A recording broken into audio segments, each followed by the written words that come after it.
Hello guys, welcome back to our YouTube channel. In this video we are gonna see, what if Naruto was the unwanted fox and raised the empire?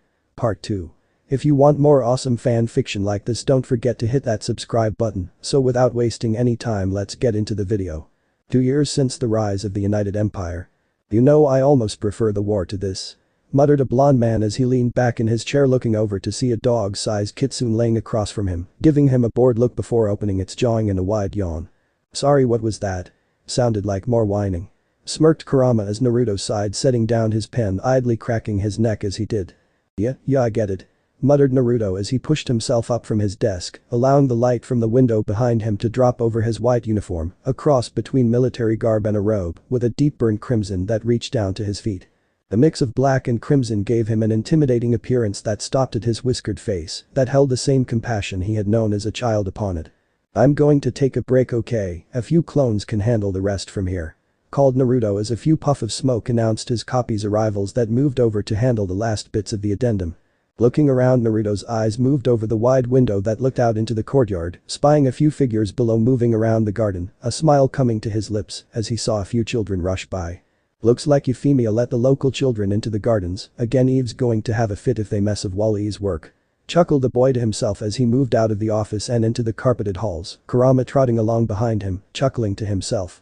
When is she not having a fit? I swear, for someone with so few emotions she sure has mastered anger, replied the fox as Naruto nodded. I suppose, replied the blonde as the pair turned down another corridor, passing a few armored guards who snapped off a salute that Naruto returned with a smile that the guards returned. My emperor, Lady Euphemia has, he started as Naruto waved him off. Invited every child she could to play in the gardens, I saw.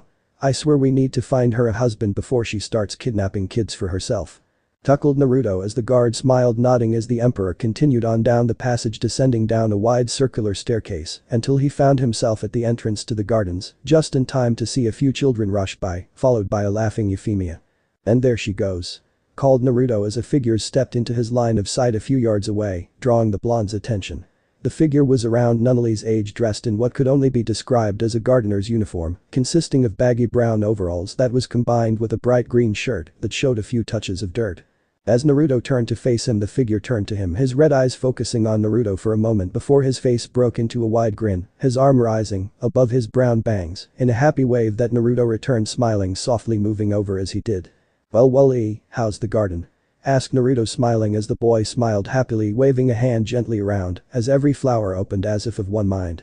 From around the pair, the excited cries of children rose as they rushed around in the blooming garden, bringing a smile to Wally's face as he turned back to Naruto, nodding happily. I see, wonderful as ever, you really have a gift, you know that, smiled Naruto as the brown-haired boy nodded excitedly as another presence drew his eyes around as another figure approached. She was almost the direct opposite of Wally in every way possible, her form pristine white, right to her hair, while her blue eyes flashed as she focused them on Naruto, the wind catching her hair and blowing it gently over the wide armor she insisting on wearing, as well as the holsters strapped to her waist. Hello Eve, you look well, smiled Naruto as the woman nodded to him, moving over to stand close to Wally.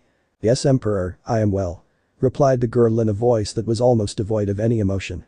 Just thought I would compliment Wally's work, thank you again for looking after him, replied the blonde as the white-haired woman shook her head slightly.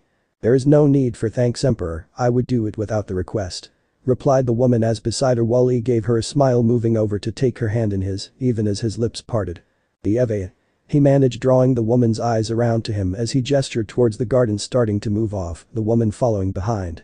As they moved away, Naruto's eyes fell upon the scar running across Wally's throat for a moment before he shook himself of the image. It's not your fault he was experimented on. Those were the times back then with chakra users here. Just be glad that his guard cared more for him than she did for her lord, commented Kurama as Naruto let out a breath, nodding as he watched a brown-haired boy wave a hand as a brilliant blue rose emerged from a bush, quickly finding its way into Eve's hair, causing the smallest hint of red to touch her cheeks as Wally smiled at her. You're right, besides I have enough to worry about, replied Naruto as the two made their way past the gardens. As they rounded the grounds, a call drew their attention around as Lelich approached in his formal robes, a few figures Naruto recognized as his council beside him. Lelich, greeted Naruto was his friend, moved over, giving him a small smirk. Dodging work again Emperor, replied the man as Naruto gave a grin. Never, so what can I do for you? Asked the Emperor as the two made their way forwards, the council following behind at a small distance to give the two some privacy. I just received a report from our first ambassador to the east. It seems that what we heard was true, the nations are still united after that conflict a year ago. Spoke Lelich as Naruto nodded. I'm actually impressed, one would think that without a common enemy they would have already turned on one another. Replied Naruto as Lelich nodded. One would think, but I guess some things last longer than you would expect. But apart from that, our ambassador reported he couldn't get a meeting with any of the daimyos. Seems they didn't believe the West was actually united. Continued Lelich as Naruto nodded. Now that I believe, I suppose it was too much to hope they would take our word for it, so what does that leave us? Opening up trade to the east means we have to have some recognition. Asked a blonde as Lelich gave a small smile. Well, proof obviously, it just so happens a tournament for the anniversary of their victory is being held in a few months, and it is open to anyone. Finished the purple eyes man giving a wicked smile. You know you look evil when you smile like that. Remarked Naruto as Lelich shrugged. I suppose, Kami knows Colin tells me as much daily. Muttered the man drawing a small smile from Naruto. So who do you suggest we send? Asked Naruto as the two continued around the corner discussing their plans for the upcoming tournament. At the same time across the world inside the Land of Fire, another blonde figure was having much the same discussion with a group of figures. Within the Hokage's office at Tsunade behind her large wooden desk piled high with scrolls, her eyes looking across to the group before her as she let out a small sigh. Are you sure you won't reconsider? This tournament is to honor everyone who fought and died in the war. We only managed to defeat Akatsuki thanks to everyone's aid. It would do help the village greatly if you would agree to go and represent us. Spoke the woman, her brown eyes looking between the pair that stood before her. Except neither of us care to represent this place Tsunade, and you know very well why. Spoke the first figure, a tall blonde man sporting sapphire blue eyes. Beside him the other gave a small nod, gently adjusting the child in her arms, that was even then reaching playfully at a strand of her crimson hair. Enough Tsunade, you know damn well what our answer was before you asked, so what's this about? Asked the redhead as Tsunade turned her brown eyes to meet the woman's violet ones, letting out a sigh as she did. You're right Kushina, I'm sorry. It was a request from the council, and don't worry they can't force either of you to go.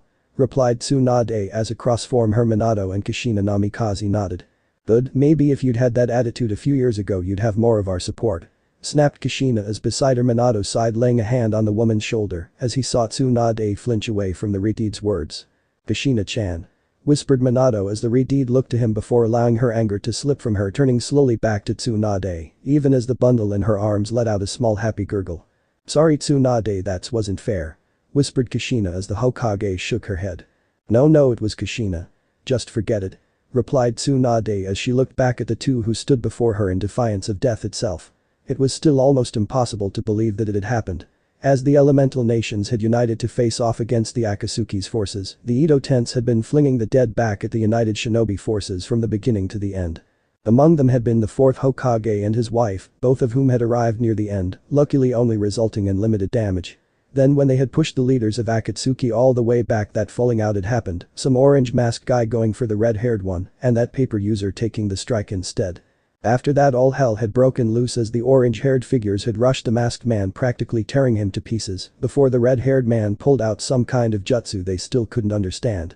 All over the battlefield the injured and dead alike had suddenly arrived, hearts beginning to beat again after they had stopped forever, and possibly most shocking, as the remaining revived fighters letting out howls as they were stripped of their immortality, their bodies returning to life, dropping them back into the world they had long departed. Among them had been the pair that stood before her now. At first it had been like a dream, the dead returning to life, but as the fighting ended, Tsunade was faced with the horror of explaining to the parents that their son Naruto was missing. It hadn't taken the parents long to get the truth out of the Hokage, horrified at the village's actions, and that they had driven their son to become a traitor. It had taken everything that Tsunade had to just keep the pair from killing the rest of the clan heads for their actions. Some had even foolishly believed that Minato would take back his stance, as the Hokage those hadn't lived very long. The pair had moved into a small home on the outside of the village. At first they had considered leaving, but even they knew that there was really nowhere to go, and the best chance of finding their son came with staying in the village. They had become mostly reclusive, only speaking to a select few and accepting work only on their terms as they continued to search for any trace of their son to give him the home he had deserved to have. The one bright spot being the birth of their son a year before the little blonde boy had become their world, even as they searched for his brother. Across from the pair, Tsunade sighed as she shuffled a few papers on her desk, offering a small smile as the violet eyes of Menma peeked up above the bundle, letting out a small happy cry at seeing her. Well then, now that I have your answer, I suppose I just have to ask if you want to come to the tournament with me. Get out of the village for a time? Asked Tsunade as the pair looked at one another for a few moments before both smiled. Hi Tsunade, that sounds nice. Replied Minato as Tsunade nodded. I'll make sure to give you the information, for now I have to get back to picking our representative. Replied the woman watching as the three disappeared in a flash of yellow light, leaving the woman alone once again as she looked down to a photo showing a smiling blonde boy waving happily up at her. You better be out there Gaki, whispered Tsunade as a few flecks of moisture dropped from her eyes. It had been almost 6 years now and not even a whisper had been heard of the boy. Most wrote him off as falling to the Akatsuki at some point, while others said he died in Odo during the war when the Akatsuki had destroyed the traitor Orochimaru, but for some reason Tsunade just couldn't accept that. Something told her that he was alive somewhere. Meanwhile, a few weeks later in the Western Empire, Naruto was seated across from four figures, idly rubbing his head as he went through the subject for what felt like the 100th time. Look, they aren't going for a vacation, they are going to represent our empire, so we can hopefully have some kind of positive relation with the Eastern world. Spoke Naruto as he looked across to where Nunnally and Wally sat, both nodding. We understand Naruto-kun, but if Eve and Colin are going to participate in the tournament, then we want to go to cheer them on. Spoke Nunnally as beside her the brown-haired boy nodded in agreement, causing Naruto to sigh as he looked over to Colin and Eve for help. Unfortunately for the young lord, he found none waiting for him. What's the big deal, you yourself will be there, so the more people you can trust present the better, right? Asked Colin as Eve gave a small nod. Where I go Wally goes. Spoke the white-haired woman matter-of-factly as she looked at the emperor. Naruto allowed his eye to drift between the four before him for a few more moments before he raised his hands in surrender. Okay, you win. But you do realize that leaves Lelich and CC in charge of this country. I'm worried Cornelia and Euphemia won't be able to keep them in line. After all, they're headed to oversee the forward bases during this time, smirked Naruto as Colin waved a hand dismissively. Oh relax, he won't pull anything. Chuckled Colin as beside her Nunnally nodded as beside her Kurama raised his head up looking around. Besides, Kurama-kun can look after them. Smiled the blonde girl as the fox gave a small smirk that caused Naruto to shiver. Oh, I feel so much better. Grumbled the man as the rest of the group chuckled at his reaction. Not long after found Naruto standing before an airship like the ones he had seen once in his travels to Snow. Turns out that most of the stuff that guy had been using was bought from the West. In hindsight, he supposed that was reasonable, after all it always did strike him as odd that something like chakra armor just sprung up in the East and then wasn't heard from again. Shrugging to himself, Naruto turned to see CC watching him, dressed in a simple white dress, idly eating a piece of that baked cheese bread she seemed to enjoy so much. Come to see me off? Asked Naruto, looking around at the woman who gave a small shrug before she pulled out his red helm from behind her back, tossing it into the blonde's hands, causing him to look down at it before turning back to her. You can fool the others, but I know you're worried about going to the East, just keep your face covered and tell them to keep your name quiet. Remember that you aren't that boy I picked up from the sands anymore, you're our emperor, so act like a K. Called CC as Naruto gave a small smile, pulling the helm into place as he nodded towards his sister figure. Thanks, and don't worry, I'll do what's right for my country no matter what. Called Naruto as the green-haired woman nodded, giving him a parting wave as she turned back from the airfield, leaving Naruto to look back towards the ship, his mind moving slowly over his times in the East once again. Ever since he'd agreed to go through with this plan, he'd been thinking about the East, about his first home. I wonder what's become of everyone. No, I suppose it doesn't matter, CC's right, I'm not that boy anymore. Besides, it's not like I have anyone that would miss me, well aside from Granny. I suppose Shino and Hinata might, but they probably believe whatever story Jiraiya made to cover up his attack. Still, it would be good to see some old friends. I wonder how Gaara's doing. I guess I'll just have to see what life has in store for me like always. Finished Naruto, his thoughts drawing to an end as the signal for departure rang out, causing him to turn back towards the ship, moving forwards as his robes waved behind him, along with his foxtail plume. Soon enough, Emperor was aboard and the ship was off, sailing through the skies towards the elemental nations. At the same time, across the world a group was moving out of Konoha as well, headed for Sunna, where the competition would be held this year. At the head was Tsunade, followed after by the Namikazes, as well as the Rookie 9, along with Team Guy and their senseis, the youths having grown into their skills during the war and now representing the best that the village had to offer. It had been quite the shock for them when they first learned of the truth behind Naruto's parentage, but in the end it had done little for them. In their eyes, Naruto was what he had been before, a traitor to the Leaf and to them. Only one of the group still fully believed in Naruto's innocence, the same girl who had learned to believe in the impossible that the boy represented when he was just a brave child that refused to leave her to be bullied by some boys in a park. Hinata Hyuga had grown over the course of the conflict, but since Naruto had left the village she had slowly drifted from the rest of the Rookie 9, as well as her own family, as Neji returned to his old ways after Naruto's betrayal. His memory view shifting to anger that despite everything Naruto had not been willing to make the same sacrifice his father had for other, casting him as a coward in the boy's eyes. So in solitude Hinata had continued to hope that her first love was safe wherever he was. As she had moved steadily from her team and as the suspicions on Naruto shifted from worries and whispers to fact, the pale eyes girl found herself truly alone. Her only solace had come with the return of the Namikazes. The parents had grown close to Hinata as she told them of the amazing boy that their son had been, without the stigma of the village or the belittlement that came from the shinobi and his instructors. Even Kakashi had not been immune to this, expressing his sorrow for his sensei's loss, but making it clear that Naruto's betrayal was inexcusable all the same. That particular comment had landed the man in the hospital, and he had not dared to stay in Kushina's presence for more time than absolutely necessary since then. So as the group set off for Sunna, Hinata found herself looking out across the village, wondering if this time she might find even a hint of her blonde hero's whereabouts.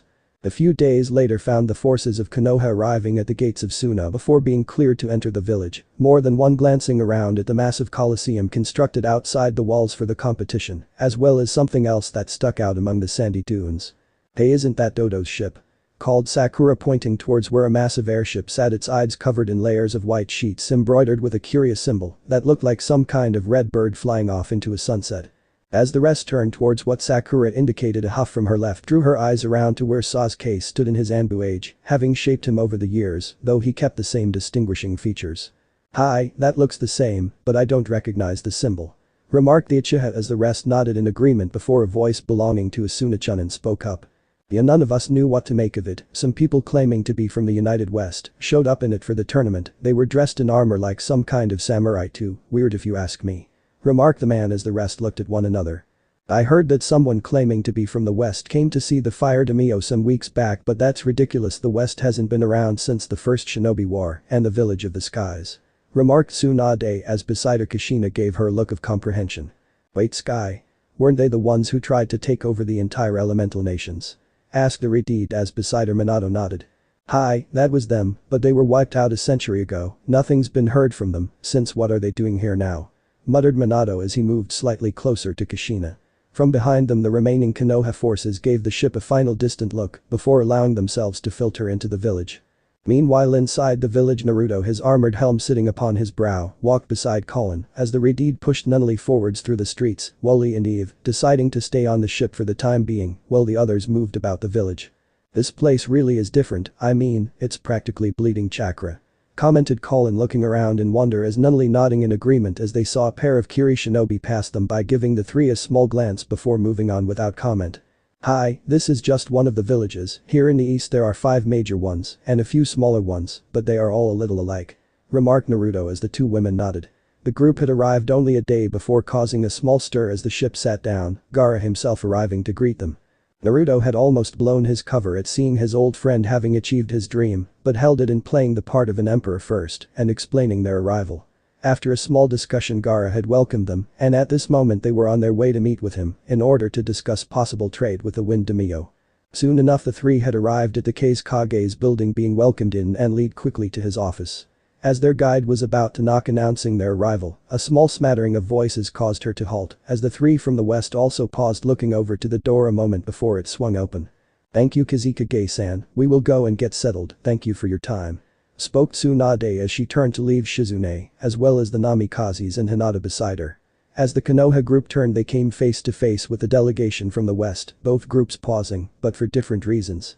On the journey Naruto had explained to the forces of his past in greater detail. Colin and Nunnally had of course already known, but above all he stressed the importance of avoiding Konoha if at all possible, and here they had practically run over them. On the other side the Konoha forces looked ahead, their eyes moving from the armored form of Colin, only missing her gauntlets and helm to be complete, over towards the armored helm of Naruto, and finally to the chair-bound Nunnally in her simply yellow dress. Oddly enough it wasn't the armored pair that drew their attention, but rather the chair-bound girl, who was even to the least sensitive sensor practically dripping with chakra that would put some Kages to shame. For a tense moment the two sides watched one another until of all things the little bundle that was Menma gave a happy squeal, waving his hands towards the three, giggling happily, drawing everyone's eyes. "Menma-kun," whispered Kushina, shifting her hold on the child, attempting to quiet him as across from them Nunnally let out a small smile, nodding to the group. "We apologize, we were not aware the Kage was occupied," spoke Nunnally with the mannerisms of a true lady of the court. Her words seemed to snap Tsunade out of her rut as she turned to the chair-bound girl, offering a smile of her own. "No need, we were just finishing," replied the blonde as she looked across the three again before continuing. "I am Tsunade Senju, Hokage of Konoha, and these are my companions Kushina, Minato, Hinata, and Shizune," spoke the blonde before a small giggle caused her to smile. "Oh, and Menma-kun," finished the woman as the three nodded, Naruto's eyes hardly visible tracing over Tsunade's face, a small smile tracing his lips behind his helm as he saw her. That smile soon shifted, however, as his eyes turned to Hinata as he felt his cheek suddenly heat up at the sight of her. Years ago she had been a quiet but kind girl he had barely known, now he was regretting it as she had blossomed into a beautiful woman that stood before him in a simple cream-colored coat, her long indigo hair framing her soft face that still radiated that soft sense of acceptance he remember. Wait, where did that come from? Wondered Naruto as he looked around to Shizune and then to the others, attempting to keep his mind occupied as he took in the pair of Minato and Kushina, both seeming somehow familiar, though for the life of him he couldn't understand why. Before he could contemplate more he was drawn back to reality as Nunnally spoke again. "It is a pleasure to meet you. May I introduce myself? I am Nunnally Vi Britannia, this is my guard Colin, and the Emperor of the United West," spoke the chair-bound girl gesturing to the two beside her as the group turned their eyes to Naruto's helmed form, more than one a little shocked to hear who they were standing before. "The United West?" asked Tsunade as the three before her nodded, Naruto, moving slightly forwards to stand facing the woman he still thought of as family. "Hi, it was hard-fought, but our land is once again united," spoke Naruto as the group from Konoha watched him for a few moments till the little form of Menma let out another giggle, gaining a warm chuckle from Naruto and his companions. "It was a pleasure, Hokage-sama, but it appears one of your members needs some attention, and we would not detain you. I expect we shall see one another at the festivities," spoke the blonde as Tsunade nodded, giving a small bow to them before departing, the rest of the group from Konoha following after as the three watched them depart before moving into the office. As the day of the tournament arrived, Colin and Eve found themselves standing on the arena floor among a sea of shinobi and samurai, all watching as the figures of the 5 Kages began their speech on the great victory they had managed to seize years previously. As the speech began, Colin and Eve both found themselves losing interest in the talk, allowing their eyes to move out of the sunken arena, up the surrounding walls and into the stands, moving back and forth until they found the small balcony where Naruto, Wally and Nunnally sat beside a small guard. The younger two waving happily down at the two, drawing a smirk from Colin as beside her the barest trace of a smile touched Eve's lips. As the speeches finally drew to an end, the tournament began as shinobi and samurai clashed to the cheering to the crowd. As another fight began between a shinobi from Sunna and a kunoichi Naruto vaguely recognized as Ino, he found his eyes once more shifting over to where he spied Hinata, sitting beside the two Naruto had been introduced to the day before. Below the box, Hinata sat beside Kushina and Minato, little Menma now sitting on her lap waving his little hands out making happy cries as the people cheered. "So Minato-kun, what do you make of those people from the west?" asked Kushina looking around at her husband, who gave a small sigh looking down towards where the waiting pairs stood, focusing for a moment as the white-haired one donned a smooth white helm, emblazoned with twin blue jeweled eyes that seemed to almost glow.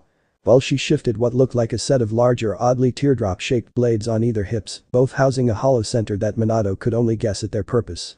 "I honestly couldn't say, from what I have seen only the youngest had enough chakra to speak of, but there was something off about their armor. I could have sworn I've seen those symbols somewhere before, but I can't think of where for some reason," replied Minato as Kushina nodded. "What did they look like?" asked Aristide as Minato shrugged. "I'd have to get a second look, but they were covering the joints of the armor on and that one the emperor had them on his helmet," remarked Minato as Hinata looked around, spotting the wide-armored woman as she turned back to look up above them. Following her gaze, Hinata saw the booth above, spotting the figures of the emperor looking down at her before he shifted his gaze back to the arena, confusing the girl greatly. However, before she could remark on this, the battle ended with a draw as the next round was called. Below, Eve was signaled forwards, her form-fitting armor shining like a white beacon in the Sunna sun as she moved forwards to stand across from a Hivasit shinobi that she remembered fitting the general description of an Akamichi that Naruto had informed her of. "Superior strength and endurance, suffers from speed and precise as attacks. Victory uncertain," muttered Eve as she moved to take her position. As she found her position, a voice reached her ears, causing her to turn her smooth helm up towards the source, seeing Wally waving happily down at her. "Eve," called the happy boy, waving down at the armored figure that felt herself blushing lightly behind her helmet as she weakly raised a hand to wave back, causing the brown-haired boy to smile even wider before she turned back to focus on her opponent. Re-evaluation, defeat unacceptable, victory commencing. muttered the girl to herself as her hands moved down gripping the handles of the two flat teardrop cylinders, pulling them free of their holsters so that they lay upon her armored gauntlets, pointing both ahead, the outsides glinting thanks to their sharpened style. Across the arena, Choji felt himself shiver slightly at the blue glint coming from his opponent's helm as he steadied himself for what was coming. Above the arena within the Kage booth, the figures leaned forwards, getting a better look at the armored woman, more than one by now hearing about the supposed revival of the West, more than one wondering just what the ancient enemy of the element nations were going to show them. They didn't have to wait long as the signal went up, prompting Choji to spring forwards, his fist flying forwards and expanding as it rocketed towards Eve. As the massive fist neared her, Eve leapt above the arm, spinning in a graceful arc as her arms shot out the sharpened ends of her. The pair of teardrop cylinders attacked to her arms, swinging down, cutting furrows into Choji's expanded arm, drawing a cry of pain from the man as he stumbled back, his arm shrinking back as Eve landed, turning to face him. What? But Choji's expansion makes his skin like armor, called Asuma, looking around to the rest of Konoha, who looked just as shocked at the damage the boy had received from Eve's blades. Before they could question more, however, their eyes were drawn back as Choji leapt forwards, jerking himself around as his leg came swelling out, intent to catch Eve in its path of destruction. This time Eve did not move away, instead choosing to slam one bladed arm into the arena floor as she braced for the impact. From the stands, most of the arena looked on in pity at the figure, knowing that such a blow would likely break the woman despite her impressive armor. They were mistaken. As Choji's blow slammed into Eve, there was a sickening crack as the crowd watched the oversized leg bend and finally break around the armored figure that jerked but remained standing despite the devastating impact. As the shinobi's leg reverted back to its usual size, Eve stood jerking her blade free of the arena floor as she moved over to stand above the crumpled boy, raising one hollow blade, pointing it into the boy's face as a commanding tone issued from her helm. "Yield," called Eve as Choji looked down at himself before nodding, the stadium sitting in silence for a moment till a happy call issued from Wally, once again sparking a few rounds of applause from the civilians and shinobi as Eve moved back to the waiting area, the fellow contestants now giving her a wide berth. That was insane," whispered Kiba, looking around at his sensei, who nodded dumbly at what she had witnessed.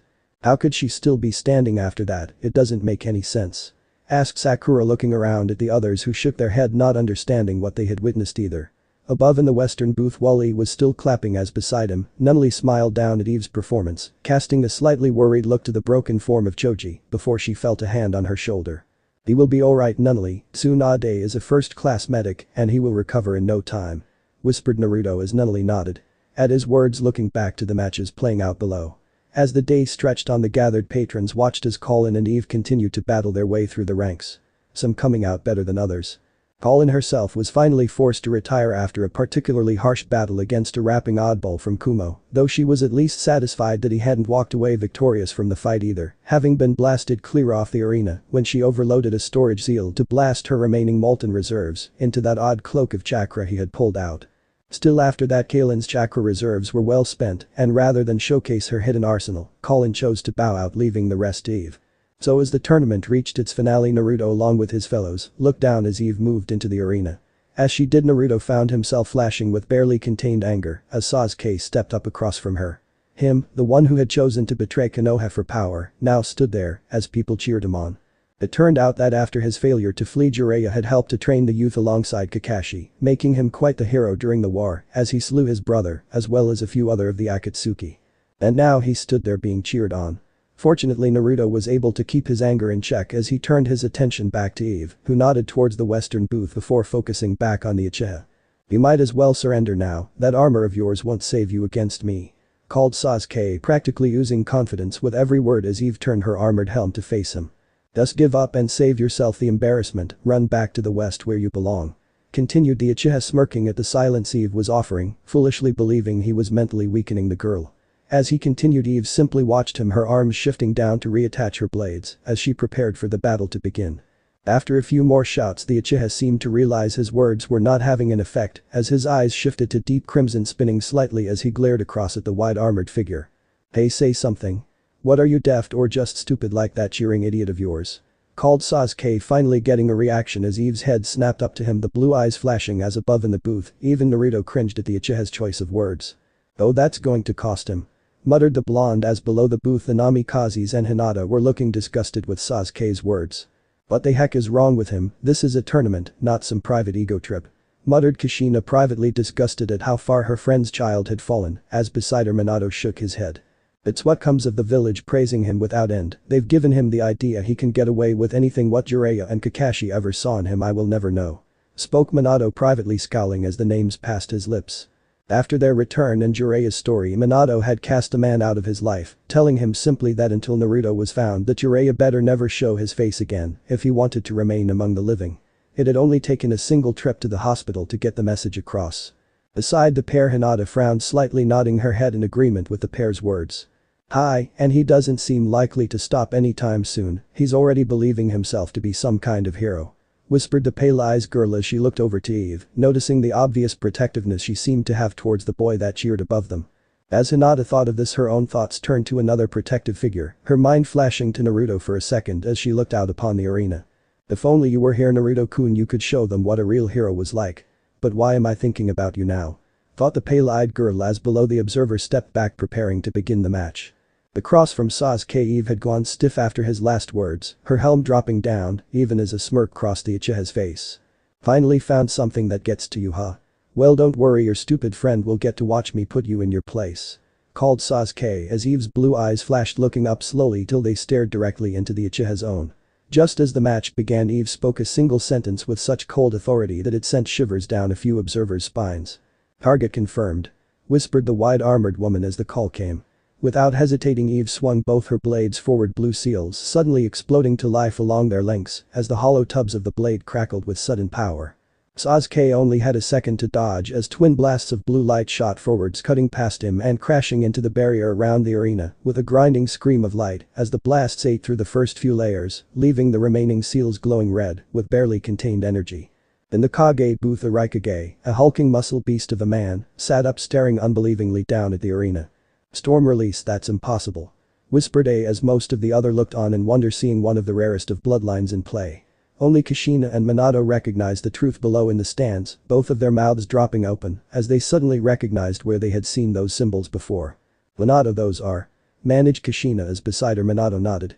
Eye seals, but there's no way, seals like that have been lost since the time of the first Hokage.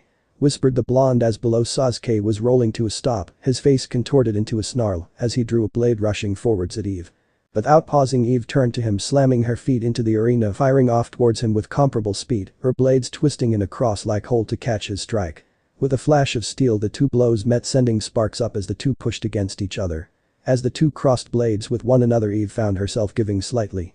Realizing this, the woman suddenly stepping back while spinning to send Sasuke past her, an armored leg shooting out to catch him in the back and flinging him forwards, even as she leveled her teardrop cannons, again letting out another lance of destruction smaller than the first, but at a greater speed, causing the Uchiha to dodge wildly to avoid the shimmering death. As he rolled to a landing, the Uchiha snapped out a few kunai, forcing Eve to pull her cannons back to cover her neck and eyes as the kunai glaze off her blade and armor alike. This gave Sasuke just enough time to fly through a set of seals as he spat out a blast of fire that caught the armored girl square in the chest.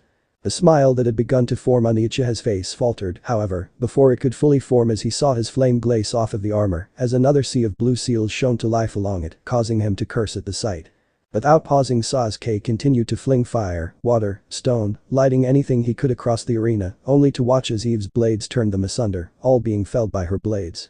After a time, one shot finally passed through, slamming a pillar of stone into the armored figure, flinging her back. However, as the crowd watched, even that was not enough, the stone simply crumbling under the glow of more of those blue symbols as the white maiden swung one blade around, scattering the stone before she rocketed forwards across the arena. What the hell is this? Called Sasuke as Eve charged him again, swinging her blades forwards, one crashing into Sasuke's blade and sending it flying, even as the second thrust into his Anbu issue chest plate with enough force to lift him from the ground. Looking down, Sasuke saw as the seals started to glow anew, his body now held suspended by the deadly weapon. Eyes went wide around the stadium as the crowd saw the seals beginning to glow and heard the familiar hum of power, but before the blast could come, a voice called out, drawing Eve's head around. Enough. The match is over. Eve is the winner now, stop. Called the judge, rushing forwards as Eve looked from him to Sasuke before allowing her blade to fall, dropping the Uchiha to the arena with an unceremonious crunch before stepping back, nodding to the judge. Most of the arena was completely silent at the sight before them as the crumpled form of Sasuke slowly pushed himself up, glaring as Eve slowly made her way back to the waiting area as above them a few cheers run out. Struggling to stand, Sasuke's mind roared as he heard the cheers at his loss. His cheers, his. Sasuke's mind went red as she saw Eve moving away, his hand suddenly blazing to life with lightning chakra as he glared after Eve.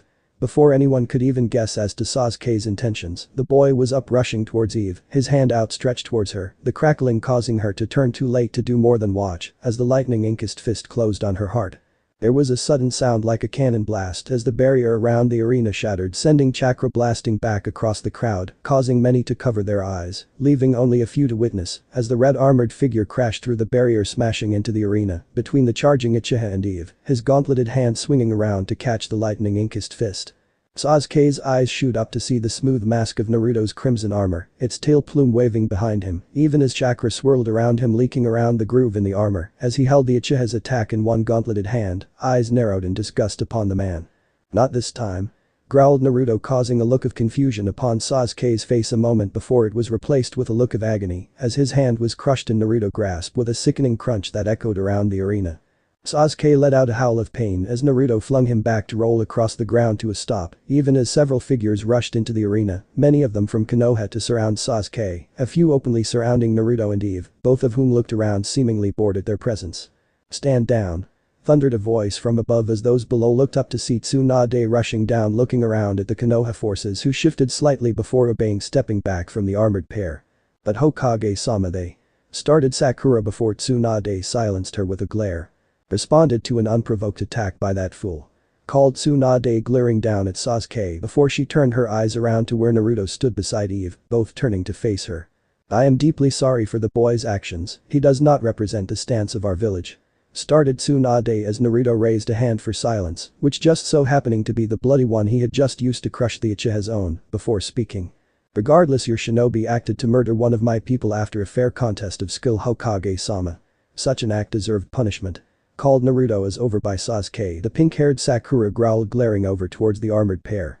"Punishment? You destroyed his hand," yelled the girl as Naruto turned to face her, his tone forcibly calm as he fought to keep his emotions in check at seeing the girl he had once had feelings for defending Sasuke, even after his actions here. "The hand he attempted to murder Eve with, I simply removed the weapon," replied Naruto before turning back to Tsunade, pleased to see that she at least seemed to agree with him. "I had hoped to begin negotiations with your daimyo as well, Hokage-sama, however it would seem that if you are incapable of keeping your shinobi in check, I cannot trust my nation's future with you. Should this change, I will be willing to hear you, but do not bring this filth with you, or you will find my door closed," finished Naruto as Tsunade blinked a few times before nodding. "I understand, thank you Emperor for your understanding, if possible I would like to speak with you on this matter before you depart," replied the woman as Naruto turned to Eve before looking back to the booth above where he saw Nunnally and Colin standing with Wally watching him. "Remember who you are." CC's words moving across his mind as he steadied himself, taking a few calming breaths before nodding to Tsunade. "Very well, but it will be upon our ship, you may bring those we encountered earlier, they at least seem to possess manners," finished Naruto as he turned Eve, moving beside him as they marched back to the booth and their companions, leaving the stunned stadium behind to look down at the leftovers of the incident. A few hours after the end of the tournament, with the announcement of Eve as the winner, those of Konoha found themselves gathered within the infirmary, looking around as Sakura finished patching up the last of Sasuke's wounds, casting worried looks over the teen who only glared ahead, gritting his teeth in anger at his loss. "Hokage-sama, why are you agreeing to meet with them after why they did to Sasuke?" called Kakashi, looking over at his student as Tsunade turned to him with a disgusted look. "Because Kakashi, unless it escaped you, your student just attempted to murder someone in full view of all of our allies and most of the known world.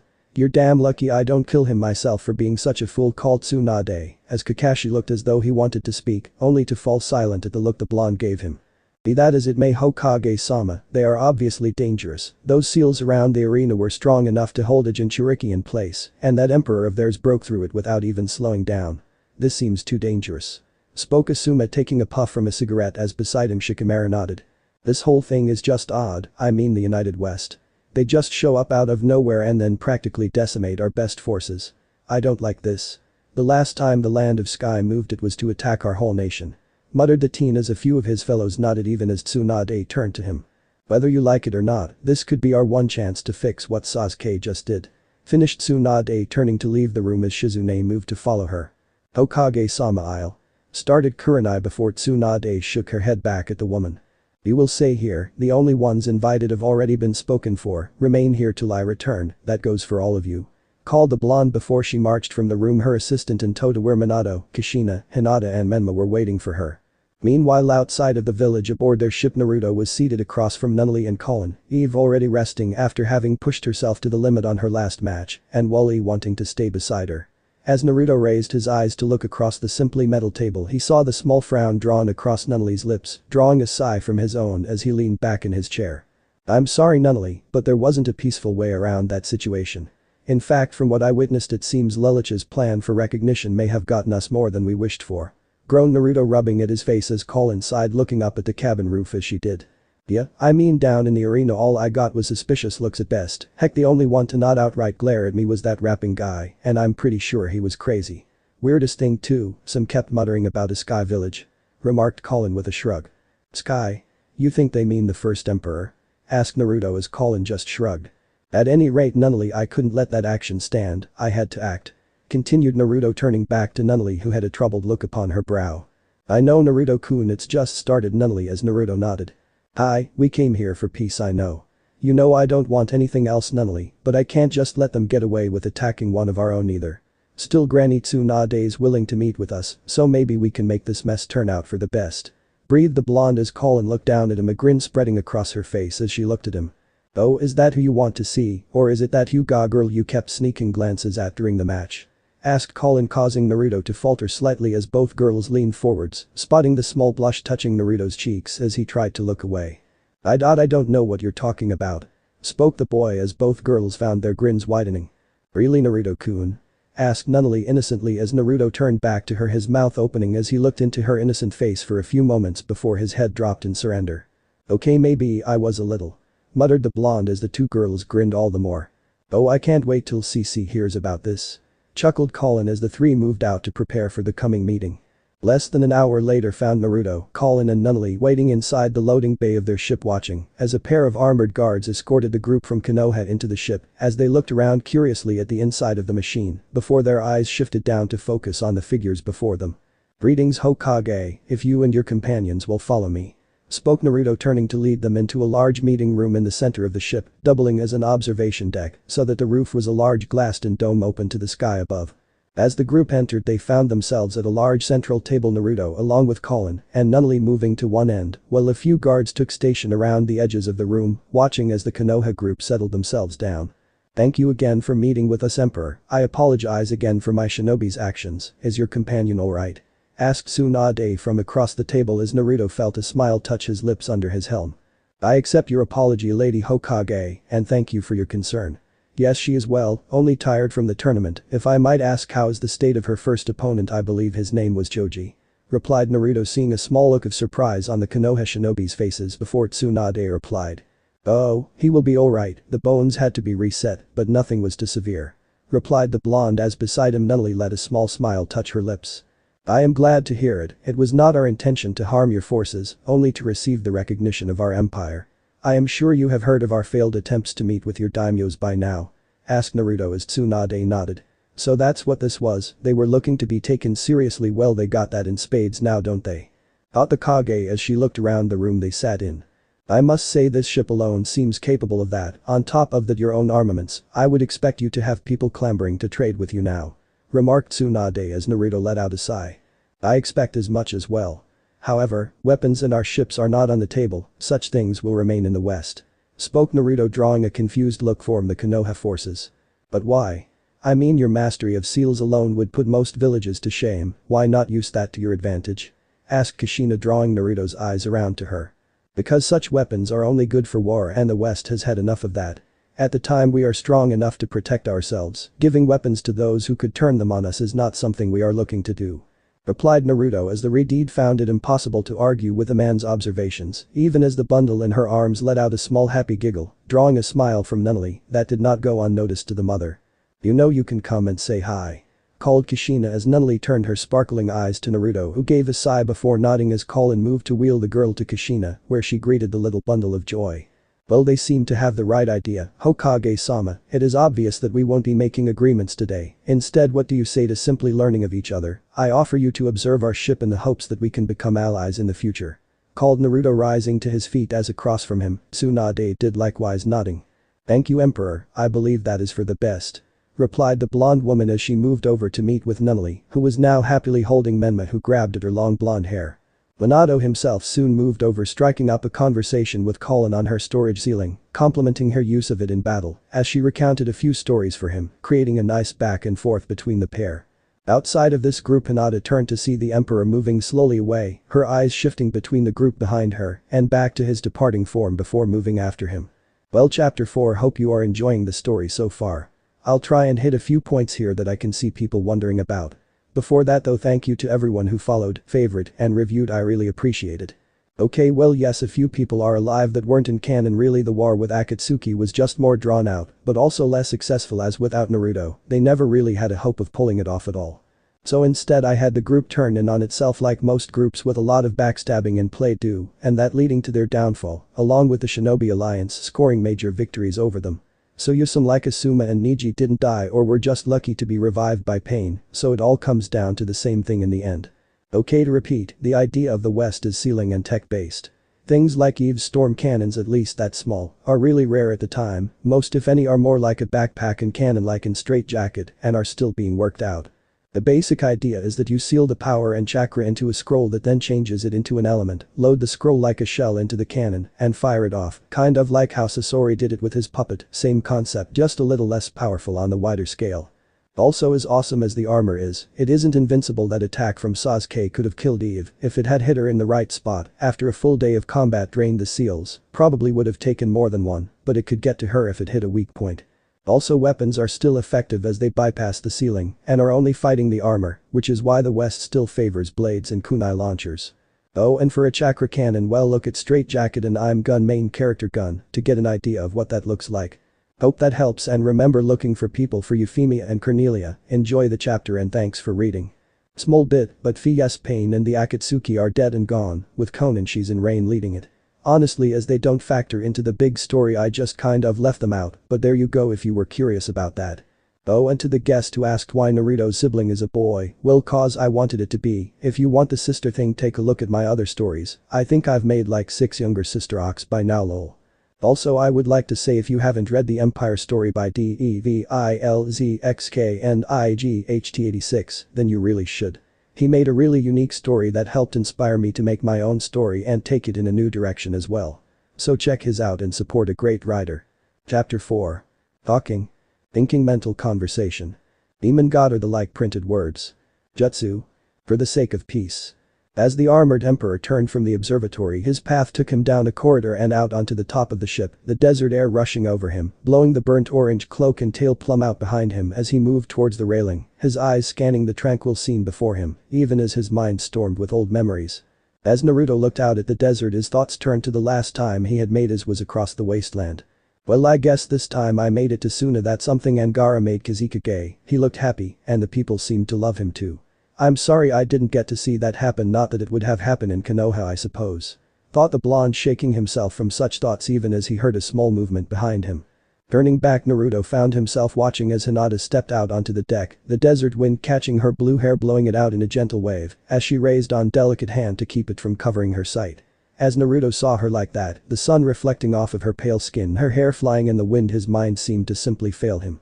As Hinata managed to brush her hair aside, she looked up to see the emperor standing before her, his cloak pulled back to show the red armor below, making him appear like some living machine of war rather than human. However, for some reason, even under such a man's gaze, she didn't feel afraid. Somehow, she could just tell that he meant her no harm. "Excuse me, Emperor," spoke the girl, causing Naruto to snap himself out of his momentary stupor, his helm turning fully to face her as he found himself looking straight into her pale lavender eyes. "Wah. Oh, hello, Lady Hinata," managed Naruto, mentally smacking himself for spacing out like he had.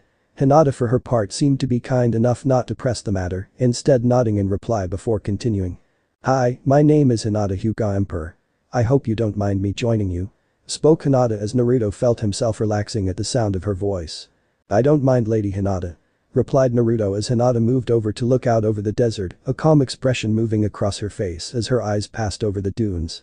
"It really is lovely," she whispered as Naruto found himself chuckling softly, drawing a confused look from Hinata as he did. "Sorry, I wasn't laughing at you. I just had occasion to cross a desert on foot once, and I have to say lovely isn't exactly what springs to mind anymore," chuckled Naruto as Hinata found herself smiling, slightly nodding. I suppose some places can lose their beauty if something like that happens," replied Hinata, sparking Naruto's interest with her words. "Oh, you sound like you have experience in that. Crossed any deserts lately?" asked Naruto with a light-hearted tone that caused Hinata to let out a soft warm chuckle of her own. "Wow, what a cute laugh. No, stop it, Naruto, no iro thoughts, bad Kurama did not turn you into a pervert," Naruto mentally yelled as he turned his focus back to the woman standing beside him. "No, nothing like that. My home just isn't the same place anymore," whispered the girl as Naruto sighed. "The war?" asked Naruto as Hinata shook her head slowly. "No, well yes, the war was hard, but it happened long before the war," replied Hinata, her mind drifting to a smiling blonde face. "Naruto. Wait, why am I talking to him about this? I mean, he does seem nice, and that voice, but no bad Hinata," thought the girl, shaking herself even as touches of red found their way to her cheeks, privately cursing Kushina for always teasing her about her crush on her son. "I see, I'm sorry to hear that, someone as pretty as you should have things make you smile more," replied Naruto before he froze, only just realizing what he had let slip. Even as under his helm, he flushed a brighter crimson than even Colin's armor. Across from him, Hinata was doing her own imitation as Naruto found himself panicking, slightly raising his hands in a slightly defensive manner.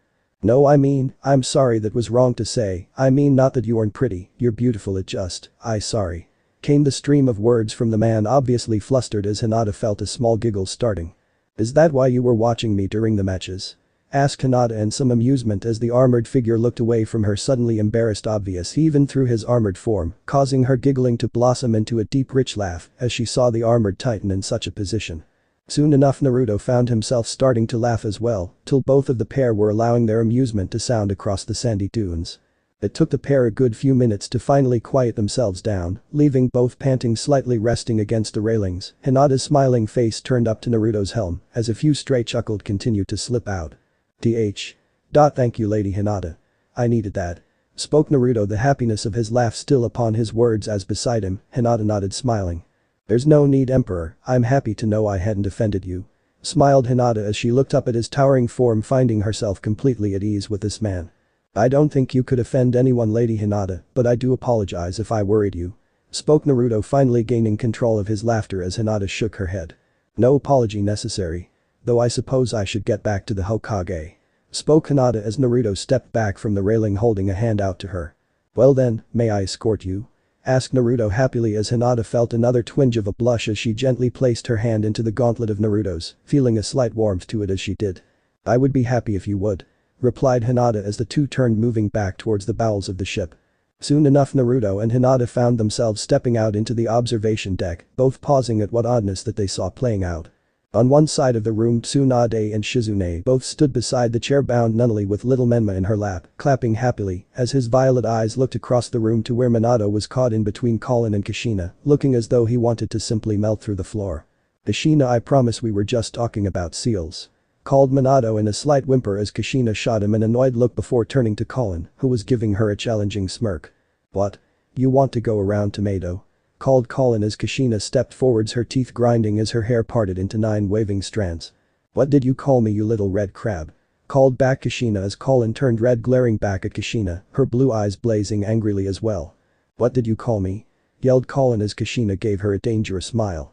"Crab, crab, crab," shot back Kushina as Colin turned almost as red as her hair in anger. "Stupid tomato," threw Colin as the two indeed moved closer, even as Minato shrank between them, letting out a small pathetic whimper as he did. "Are we interrupting something?" called Naruto as the group turned to him, Minato letting out a little meep for help as Naruto made his way forwards. Shaking his head as he looked over at Nunnally and Tsunade, both of whom waved over at the redeeds. Sighing, Naruto made his way over, stepping between the two, separating them.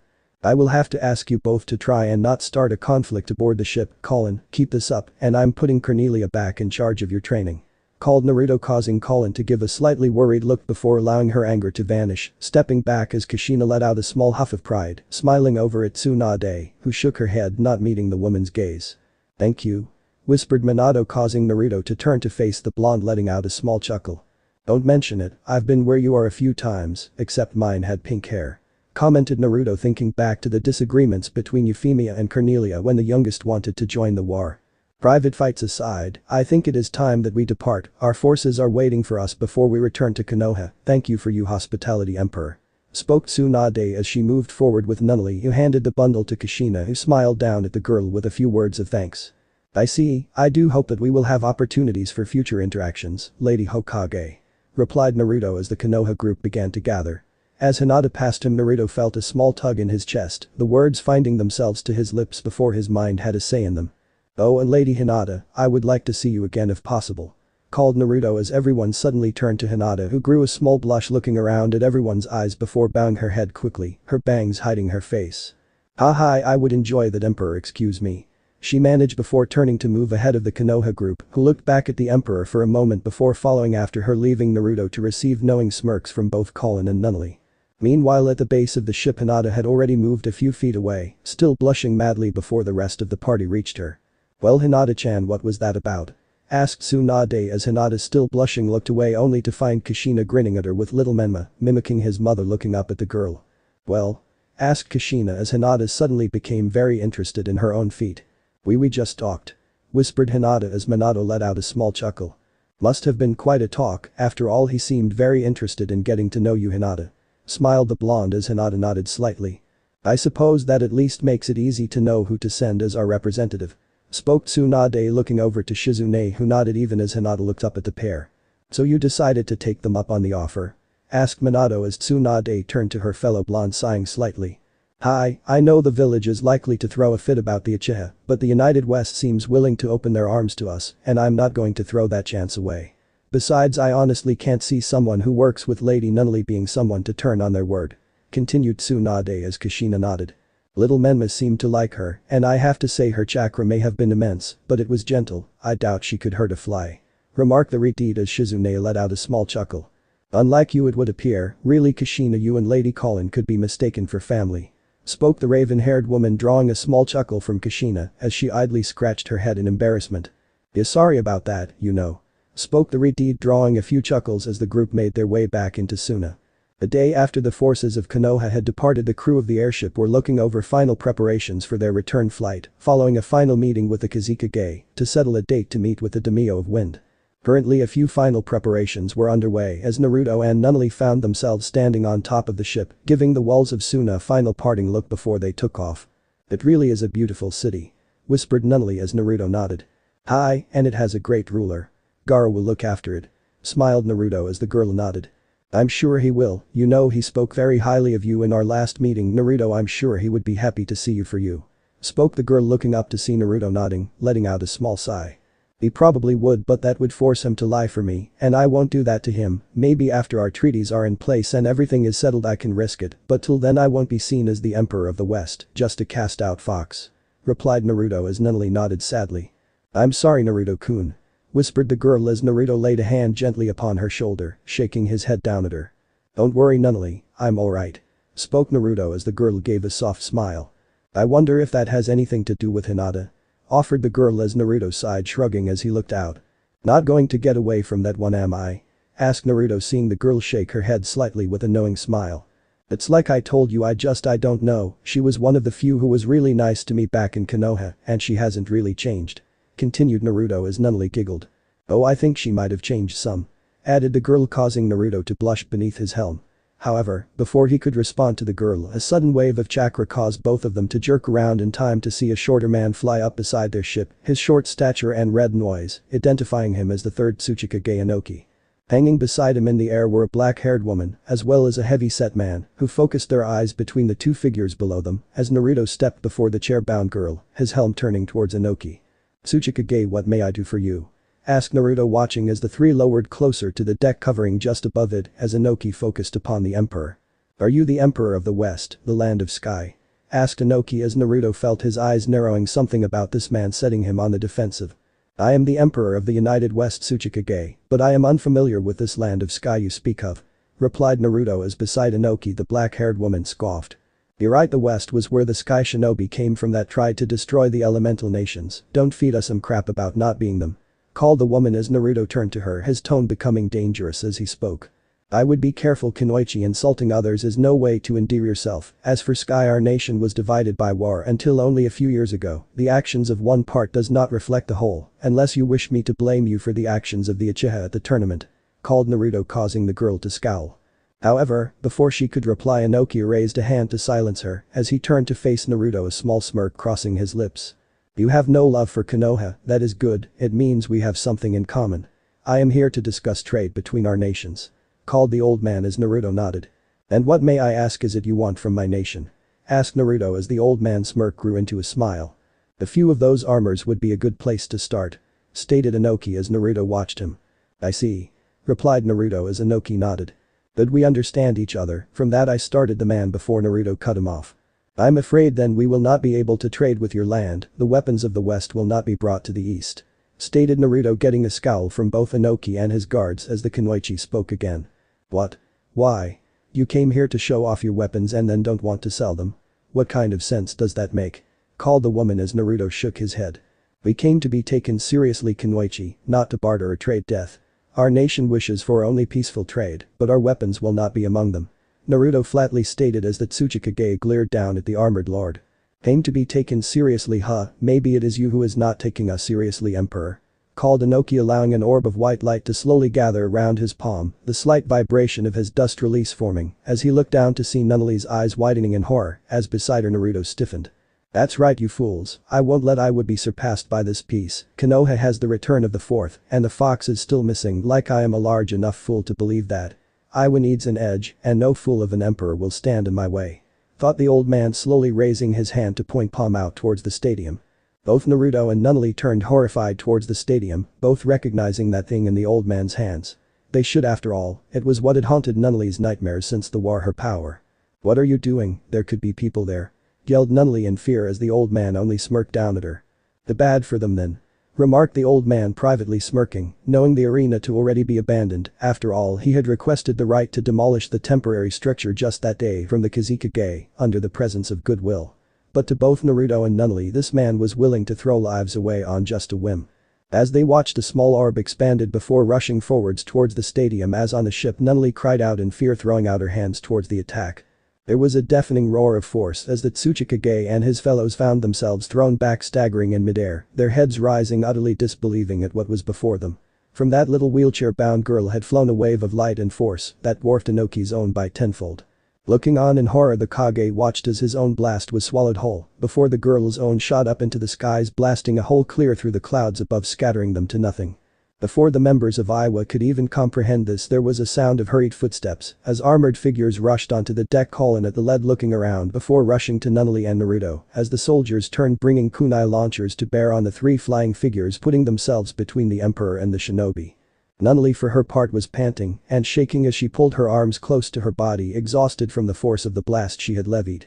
As Colin turned from the shivering girl to Naruto, she saw the red cloak of chakra leaking off of him as he turned to her. Colin get Nunnally inside and lift off now. Stated Naruto as Colin felt a small shiver run down her spine before nodding as she moved the shaking girl inside a few soldiers following as the rest parted for Naruto to step past, his helm focused on the Tsuchikage. That was a mistake Inoki, the Uchiha may have been a fool, but he at least was not the leader of his village, you however have no such excuse. If you ever show your face before me again to do anything but beg my forgiveness your village will need to find your replacement. Finished Naruto receiving a glare from the three before they shot off into the skies, even as the airship began to slowly rise before turning back towards the west. A week later found the group from Sunna returning to Konoha, a storm of rumors spreading as the injured Sasuke entered the village. Soon enough rumors turned to facts of the west spreading throughout the village, many calling for some kind of action to pay them back for injuring their shinobi, most ignoring the fact that it was a lawful tournament and preferring to simply call for action.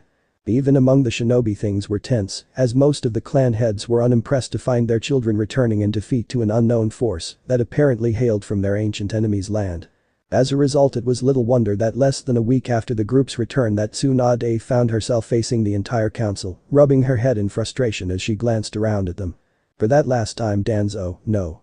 Hostile action will not be undertaken by Konoha, have you forgotten that we are currently at peace with the other nations, starting a conflict like this could damage us beyond repair. Called the Hokage as Danzo scoffed. You say that, but these forces of the west are obviously a match to our own and have already severely injured one of our strongest warriors. Called Danzo as a few mutters of agreement broke out around him before Tsunade silenced it by crashing a fist into the podium. Enough, it was illegal action under the terms of the tournament, Sasuke attempted to kill his opponent after the match was concluded, or are you saying that you would have let one of the other villages kill our shinobi in such a manner without acting? called Tsunade, as a few more mutters began, though now they seemed in agreement with Tsunade on this point at least. Even still, the West presents an issue that we can't simply ignore, stated the blonde Inoichi, drawing a few nods from his fellows as Tsunade groaned, rubbing at her head, praying for patience. They will not be ignored, Inoichi. I have already met with the emperor after the tournament and was able to receive forgiveness for Sasuke's actions. I have also been granted permission to send an ambassador to the west from our village to possibly open up trade with them, continued Tsunade as a few nodded around. Really? I have to say I wouldn't mind having some of that armor if it's as impressive as I've heard, called Tsum, a few voices speaking agreements as Tsunade sighed, bracing for what came next.